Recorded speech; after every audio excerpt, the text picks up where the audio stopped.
On est fort ému sur nos côtes normandes par les premiers essais qui viennent d'être faits d'une moule perlière.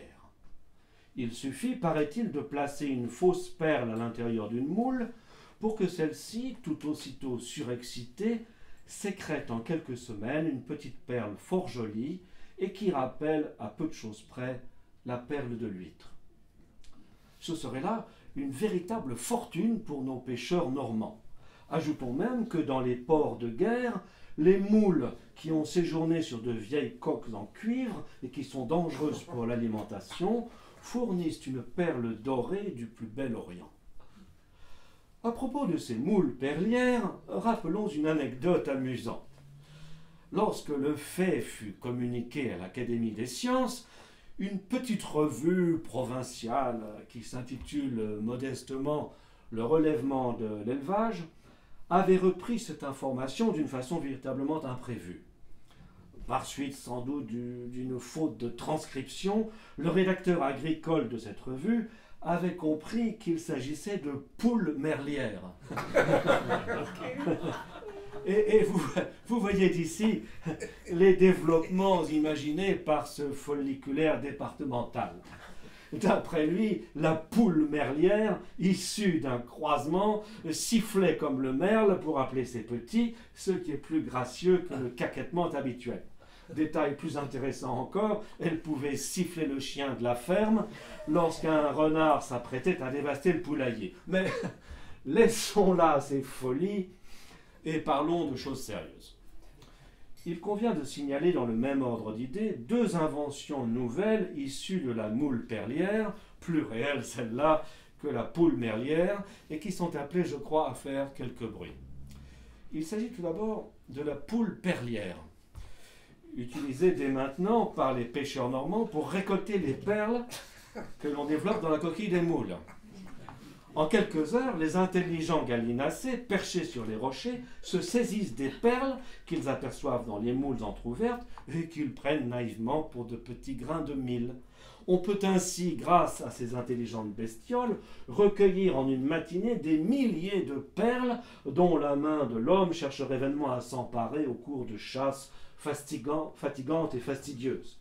D'un simple mouvement du bec, la poule pique la perle, l'avale, et il suffit ensuite de laver les sous-produits du poulailler pour que les braves pêcheurs normands recueillent le fruit de leur peine. À côté de ces poules perlières, véritablement si remarquables, il faut également signaler les utiles services que rendent à la navigation les nouvelles moules merlières placées sur les dangereux récifs. Les marins ont déjà baptisé de ce nom les moules qui, percées de petits trous pour la culture des perles, rendent un son étrange analogue au sifflement du merle. La moule percée de trous ressemble beaucoup à ce bizarre petit instrument de musique que l'on appelle ocarina. Lorsque le vent souffle, lorsque la tempête fait rage, les moules percées de trous font entendre un sifflement sauvage qui avertit les navigateurs et écarte leurs nefs des dangereux récifs où elles allaient se briser. C'est ainsi que l'industrie nouvelle de la moule perlière rend de signalés service à l'humanité, et l'on peut prévoir que dans un avenir prochain, les moules merlières remplaceront avantageusement les phares et les sirènes actuellement en usage. Par ailleurs, les chasseurs s'intéressent un peu partout à un nouvel appât qu'annoncent certains catalogues d'armuriers sous le nom de perle pour lièvre. Il s'agit d'une petite perle que l'on place dans les clairières et qui évoque par sa forme, sinon par sa couleur, l'aspect des sous-produits du lapin. Le lièvre, étonné par cette petite boule nacrée qu'il ne connaît pas, s'arrête, regarde, flaire, et rien de plus facile que de tirer à ce moment-là. Notons à ce propos qu'il faut bien se garder de confondre la perle pour lièvre avec la moule perlière qui produit les perles moulières, et ni avec les poules merlières dont nous avons parlé plus haut, et qu'il ne faut pas non plus confondre avec les moules merlières imitant l'ocarina et les poules perlières qui évoquent le souvenir de la charmante fable Le coq et la perle et qui servent, vous l'avez compris, en qualité de poules moulières à rechercher les perles artificielles que l'on cultive dans les moules.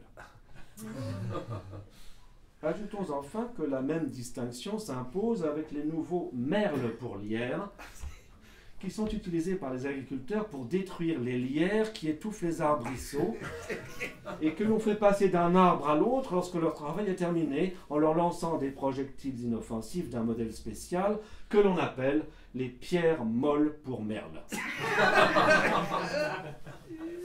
Évidemment, à la réflexion, bon, aucune confusion n'est possible.